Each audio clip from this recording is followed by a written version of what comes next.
অসম চিকিৎসা মহাবিদ্যালয়ত এম্বুলেন্স চালকৰ গুণ্ডাগিৰি এমচিএইচত ৰোগীৰ অভিভাৱকক প্ৰহাৰ কৰিলে এম্বুলেন্স চালকে এমচিএইচৰ ৰেডিঅ'লজি বিভাগৰ সন্মুখত এই ঘটনাটো সংঘটিত হয় সুদৰ্শন শৰ্মা নামৰ ব্যক্তিজনক অশ্লীল ভাষাৰে গালি-গালাজ কৰাৰো অভিযোগ উত্থাপন হৈছে শাৰীৰিকভাৱে আক্ৰমণ কৰি প্ৰাণে মৰাৰ ভাবুকিও দিছে এম্বুলেন্স চালকে আৰু এনেধৰণে অসম চিকিৎসা মহাবিদ্যালয়ত এম্বুলেন্স চালকৰ অটপালিৰ অভিযোগ উত্থাপন হৈছে দৃশ্যাংশ দেখুৱাইছো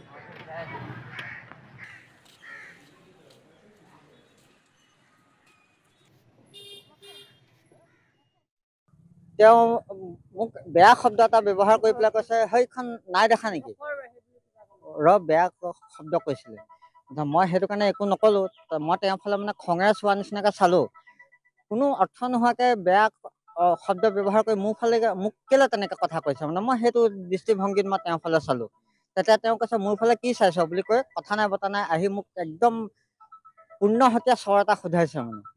অনৰ্থকভাৱে মই যদি তেওঁক কিবা এটা বেয়াকে ক'লোহেঁতেন তেতিয়া তেওঁ মোক মৰা হ'লেও মোক গাত নালাগিলেহেঁতেন